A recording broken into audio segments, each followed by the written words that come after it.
Coming up on Mountain News this morning, cities across our region begin to hold their annual holiday events, letting their communities have some festive fun. And one city prepares to kick off a sparkling holiday event to raise some money for a good cause.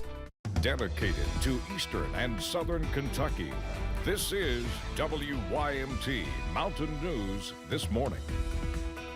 Good morning to you. Almost 5 o'clock on this Monday morning, this very cold Monday morning. I'm Dakota Makris. Good morning to you.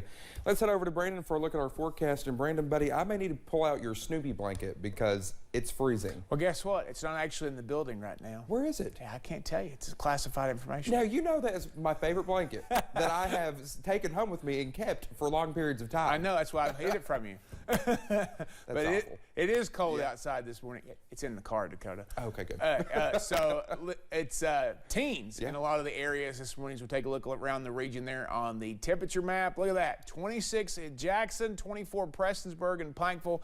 Everybody else is in the teens this morning. 19 Moorhead, Ashland, 16 Jonesville, 19 Middlesboro, 11 in Monticello this morning. Oak Wise is at 21, missed them there this morning. 15 in Clintwood, 18 in Hazard, and London, 15 in Irvin as you head out the door this morning. That is 10 to, let's say 5 to 10 degrees colder in a lot of the locations this morning across parts of the area. 1 degree colder in Pikeville, 2 degrees warmer in Jackson, and then again, the further south you go, the cooler it is. Now, those dew points, I think Cameron brought this up during the late newscast last night, have been very low all weekend. That's dry air, so that's why you didn't see a whole lot of frost on your windshield this morning. No moisture to help it form. Also, my hands cracked and dried, and I'm sure a lot of folks' hands cracked and dried from that dry air this weekend. That should improve some, but if you're heading out early this morning, max warming needed. All the coffee you can get there, or whatever your hot preferred beverage is, your out-the-door forecast, bundle up. I cannot stress that enough.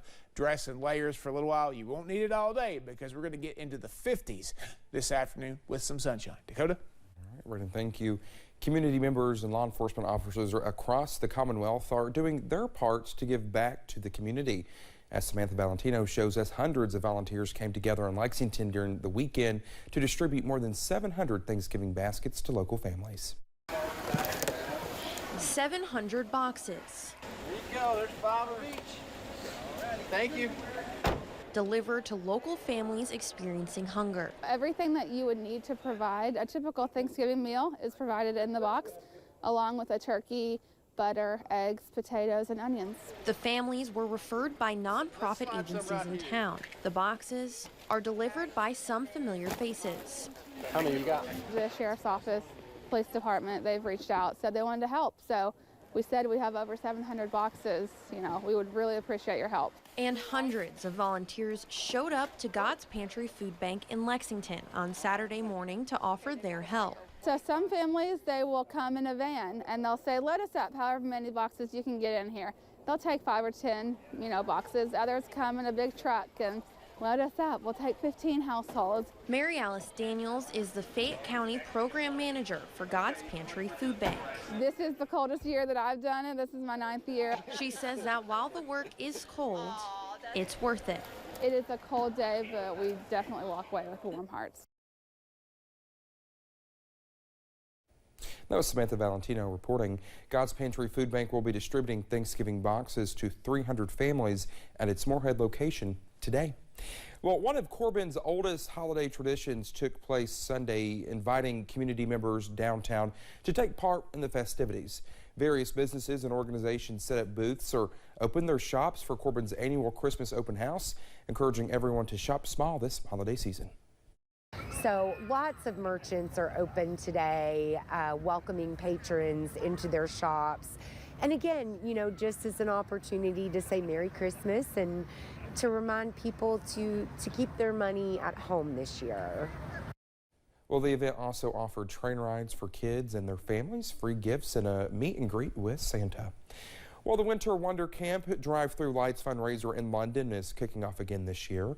Well, this drive-through light display is hosted by the J.M. Feltner 4-H camp.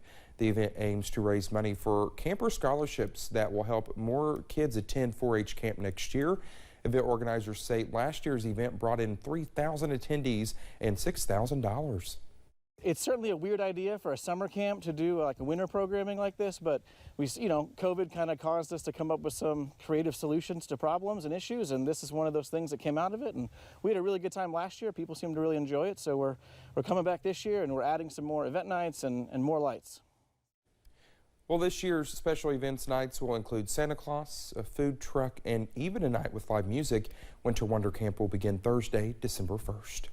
People gathered at several stops in Pike County and into Virginia and Tennessee for the Santa Train's 80th run during the weekend. The train made its way from Pike County and southbound to Kingsport, Tennessee, and delivered $300,000 worth of toys, clothes, candy, and other holiday treats to people throughout the region.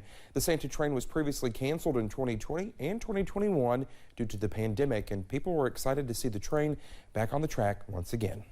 Growing up back home when it would come through, just the impact it had on a lot of other people, just getting to meeting the people, and then you'd see them again year after year. It's just enjoyment, and people don't realize it until they didn't have it, and now we got it back. One family in attendance at the stop said prior to the pandemic, well, they never missed a Santa train since their kids were born, and they said it was great to see those Christmas traditions back again. Well, you may find it a bit harder to rock around the Christmas tree this season, as many factors have led to a Christmas tree shortage nationwide. An increase in tree demand paired with a nationwide drought has caused supplies to be low. It's no surprise the Royal Christmas Tree Board is expecting growers to raise their wholesale prices as much as 15% this season. And Kentucky tree farmer Weston Vernon says there aren't enough people like him. There's not a lot of people getting into this business, and there's more getting out of the business. A lot of tree growers are older farmers, and they're retiring, and so you're seeing a shortage in this industry as far as growers go. Well, Vernon says to act fast this year since supply is so low. And this is a reminder for people affected by flooding in late July. The remaining disaster recovery centers in our region will be closing at the end of the day on Tuesday. Those centers are located at the Breathitt County Library in Jackson, Knott County Sportsplex in Liburn, Letcher County Recreation Center in Whitesburg, and Hazard Community College here in Hazard.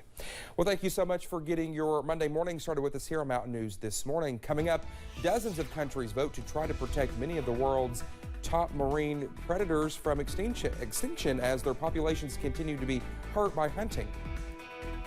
And shaping up to be a nice, if not cold, start to Thanksgiving week, but some changes could be in store as we head toward the big day. The latest forecast in about 3 minutes.